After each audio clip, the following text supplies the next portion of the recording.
نحمده ونصلي على رسوله الكريم اما بعد فاعوذ بالله من الشيطان الرجيم بسم الله الرحمن الرحيم وقل جاء الحق وزهق الباطل ان الباطل كان زهوقا وننزل من القرآن ما هو شفاء ورحمة للمؤمنين ولا يزيد الظالمين الا خسارا۔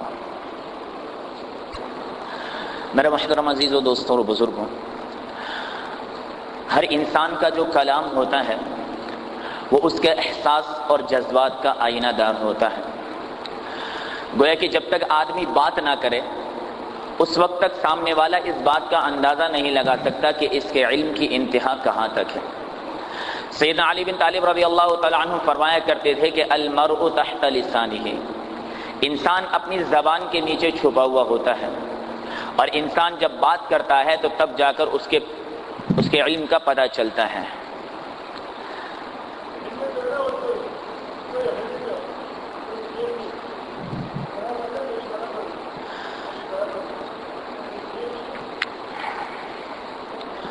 انسان جب بات کرتا ہے تبھی جا کر اس کے علم کا پتہ لگتا ہے۔ میرے محترم عزیزوں، جس طرح ہر انسان کے کلام میں متکلم چھپا ہوتا ہے، ایسے ہی میرے دوستوں اگر ہم میں سے کوئی انسان اللہ تبارک و تعالی سے ہم کلامی کرنا چاہے تو وہ قرآن عظیم الشان کے الفاظوں کے ذریعے سے اللہ تعالی سے ہم کلامی کر سکتا ہے۔ اس لیے میرے دوستوں اور بزرگوں، نبی کریم صلی اللہ علیہ وسلم کا فرمان ہے تبارک بالقرآن فإنہ کلام اللہ، کہ تم اللہ کے قرآن سے برکت حاصل کرو، اللہ کے کلام سے برکت حاصل کرو، اس لیے کہ یہ اللہ کا کلام ہے۔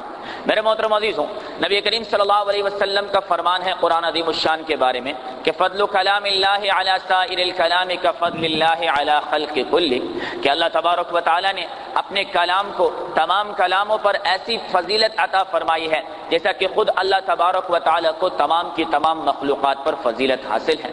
میرے محترم عزیزوں، قرآن تمام کی تمام کتابوں میں سب سے زیادہ عظمت والی کتاب ہے، اور ایسا کیوں نہ ہو کہ جس رب کا یہ کلام ہے اس رب کا پوری کی پوری کائنات میں کوئی ثانی نہیں ہے۔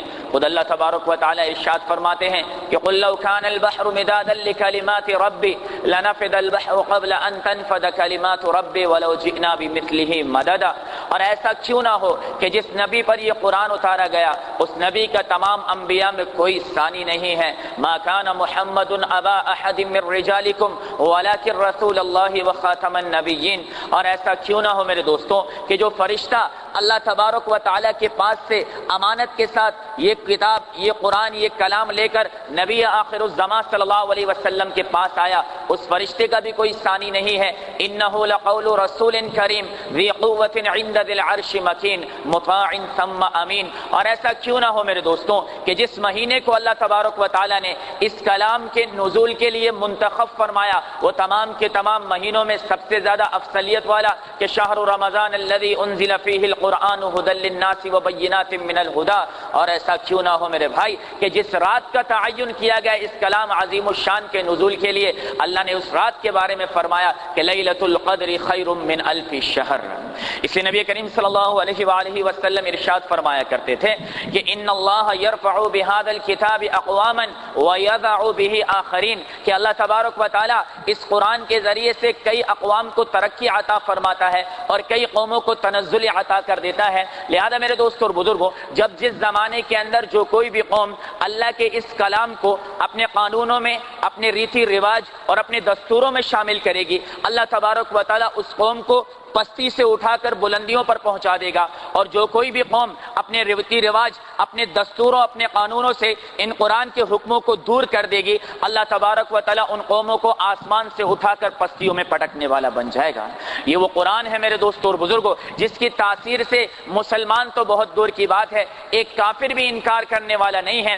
نبی کریم صلی اللہ علیہ وسلم کے پاس جب فرمایا کہ سرداران قریش آیا کرتے تھے تو وہ آپ صلی اللہ علیہ وآلہ وسلم ان کے سامنے قرآن پڑھا کرتے تھے، وہ جب قرآن کو سنتے تھے تو فرمایا ان کے دل کی کیفیت تبدیل ہو جایا کرتی تھی، اور وہ فرمایا ان کی زبان بے اختیار کہتی تھی ان ھذا لسحر یؤثر، ارے یہ تو کوئی جادوئی کلام ہے کہ دل پر براہ راست اثر کرنے والا ہے۔ لیکن میرے محترم عزیزوں، جب وہ وہاں سے نکلتے تو فرمایا اپنے ساتھیوں سے کہا کرتے تھے کہ اگر کبھی اللہ کے نبی کے پاس یعنی محمد صلی اللہ علیہ وسلم کے پاس جانا ہو تو لا تسمعوا لهذا القرآن، اس کی زبان سے قرآن نہ سننا، اور وہ جب قرآن پڑھے والغوا فی تو شور شرابہ کرنا، لعلکم تغلبون، شاید کہ تم فرمایا کہ فتح پاؤ اور غالب آ جاؤ۔ تو قرآن میرے دوستوں اور بزرگوں ایسی عظمت والا کتاب ہے کہ اس کی تاثیر سے تو فرمایا کہ کسی کافر کو بھی انکار نہیں تھا، چھے جائے کہ یہ کسی مسلمان کے دل پہ اثر نہ کرے۔ لیکن بات سیدھی ہے اور صاف ستھری ہے میرے دوستوں کہ آج جو ہم پر قرآن کا فرمایا کہ اثر نہیں ہو رہا اور قرآن جو ہماری زندگیوں کو تبدیل نہیں کر رہا، اس کی سب سے بنیادی وجہ ہے ہمارے گناہ۔ جس طرح ایک انسان کو نزلہ ہوتا ہے اور نزلے کی صورت میں اسے بہتر سے بہتر عطر اور خوشبو دے کر دے دی جائے کہ ذرا سونگ کر بتائیے کیسی ہے، تو وہ سونگنے کے بعد کہے گا کہ بھائی اس عطر کی خوشبو سے انکار نہیں ہے، لیکن مجھے نزلہ ہے، میں آپ کو اس کی خوشبو کا بتا نہیں سکتا۔ ایسے ہی قرآن کی تاثیر سے 1432 سال گزرنے کے بعد بھی انکار نہیں ہے، لیکن میرے دوستوں ہمارے دل پر جو آج گناہوں کا نزلہ جمع ہے وہ ہمارے دل کے اندر قرآن کے حکموں کو اترنے نہیں دیتا۔ ورنہ یہ تو میرے دوستوں اور بزرگوں پڑھنے کے لیے نہیں آئی، یہ تو کتاب ہدایت ہے۔ خود اللہ کا قرآن کہتا ہے کہ قرآن ہم نے کیوں اتارا؟ لِتُخْرِجَ النَّاسِ مِنَ الظُّلُمَاتِ إِلَى النُّورِ، تاکہ ہم لوگوں کو ظلمت، گمراہی اور اندھیرے سے نکال کر روشنی اور نور کی طرف لانے والے بن جائیں۔ اور میرے دوستوں اور بزرگوں واقعاتاً نکالا جب اس قرآن کو میرے دوستوں اور بزرگوں جہالائے مکہ نے پڑھا تو ان کی زندگیاں ایسی تبدیل ہوئی کہ وہ عقلائے عالم بن گئے، وہ عقلائے عالم بن گئے۔ پھر انہوں نے جہاں کا بھی رخ کیا وہاں کی تہذیبوں کو بھی تبدیل کر دیا، وہاں کی زبانوں کو بھی تبدیل کر دیا، اور موجودہ زمانے کے اندر وہ تمام کے تمام ممالک عربیہ کے نام سے جانے جاتے ہیں۔ اس قرآن نے زندگی کو کیسا تبدیل کیا؟ میرے محترم عزیزوں، عورت کا ایک عجیب معاملہ ہے، عورت کو سونے کے ساتھ بڑی محبت ہوتی ہے، وہ والا سونا نہیں، وہ والا سونا جو پہنا جاتا ہے اس کے ساتھ عورت کو بڑی محبت ہوتی ہے، اور اتنی محبت ہوتی ہے کہ اللہ تبارک و تعالیٰ نے خود قرآن میں فرما دیا أَوَمَن يُنَشَّأُ فِي الْحِلْيَةِ وَهُوَ فِي الْخِصَامِ غَيْرُ مُبِينٍ۔ آپ خود دیکھیں، اگر آپ میں سے کوئی اپنی بیوی سے کہے کہ بیگم ہم آپ کو ناک کی لونگ لا کر دیں گے، کان کی بالیاں لا کر دیں گے، تو بڑی خوش ہو جائے گی۔ حالانکہ میرے دوستوں وہ سوئیاں ہیں اور اس کے لیے ناک میں اور کان میں چھید کروانے پڑتے ہیں، لیکن ان کو سونے سے اتنی محبت ہے کہ وہ اس کے لیے بھی تیار ہو جائیں گی۔ بلکہ میرے بھائی اگر بیوی کو یہ کہا جائے کہ بیگم ہم آپ کی کمر میں کیل ٹھونک دیں لیکن سونے کا ہوگا، تو وہ کہیں گے سرتاج دیر کس بات کی، ذرا جلدی ٹھونک دیجئے، سونا ہی آنا ہے، میں بھلے تکلیف کے ذریعے سے آ جائے۔ لیکن انہی عورتوں کی زندگیوں میں جب قرآن آتا ہے تو کیسی زندگیاں تبدیل ہوتی ہیں۔ امی عائشہ رضی اللہ تعالی عنہ کے بارے میں آتا ہے ایک دن امی عائشہ رضی اللہ تعالی عنہ کے پاس 50,000 درہم جو ہے وہ صدقے کے آ گئے۔ اب جیسے ہی آئے خود تو روزے کی حالت میں تھی، چنانچہ صبح ہی بیٹھ گئیں اور اپنی خادمہ سے کہا کہ جاؤ مدینہ منورہ کے اندر جتنی بھی بیوائیں اور یتیم ہیں سب کو بلا لاؤ۔ چنانچہ وہ آتے رہے، ان میں مال تقسیم ہوتا رہا، حتیٰ کہ افطار کا وقت قریب آ گیا تو خادمہ نے کہا کہ جی گھر کے اندر افطاری کے لیے کوئی چیز موجود نہیں، کچھ درہم بچے ہوں تو دے دیں۔ کہا اللہ کی بندی پہلے بتانا چاہیے تھا، میں نے تو وہ سارے کے سارے دراہم تقسیم کر دیے۔ تو خود روزے کی حالت میں ہے لیکن مال کی محبت بالکل دل میں نہیں۔ اس کی وجہ یہ تھی میرے بھائیوں کہ وہ اس بات کو جاننے والی تھی کہ جو مال ہم یہاں سے بھیج رہے ہیں وہ اللہ کے پاس جمع ہو رہا ہے اور اللہ تبارک و تعالیٰ اس کے بدلے میں بہتر صلہ دینے والا ہے۔ اور یہ قرآن جب مردوں کے دلوں پر آیا تو کیسی زندگیوں کو تبدیل کیا؟ میرے محترم عزیزوں، سیدنا عمر ابن خطاب رضی اللہ تعالی عنہ کو دیکھیں کہ فرمایا ایک وقت تھا کہ تلوار کو ننگی لے کر اللہ کے رسول صلی اللہ علیہ وآلہ وسلم کے فرمایا کہ نعوذ باللہ قتل کے در پہ تھے۔ سیدنا عمر ابن خطاب رضی اللہ تعالی عنہ 40ویں نمبر پر مسلمان ہوئے، 39ویں نمبر پر حضرت حمزہ رضی اللہ تعالی عنہ اور 40ویں نمبر پر سیدنا عمر رضی اللہ تعالی عنہ مسلمان ہوئے۔ گھر سے تو نکلے تھے نعوذ باللہ من ذالک اللہ کے رسول کے قتل کا ارادہ لے کر، لیکن اللہ تبارک و تعالیٰ کی نظر کرم پڑی اور سورہ طٰہٰ کی چند آیتیں دل میں ایسی اتری کہ وہی عمر میرے دوستوں اور بزرگوں جو اللہ کے رسول صلی اللہ علیہ وسلم کا فرمایا کہ دشمن تھا، اللہ تعالیٰ نے اسی کو غلام بنا کے رکھ دیا۔ اور وہ عمر میرے دوستوں جو 40ویں نمبر پر مسلمان ہوا،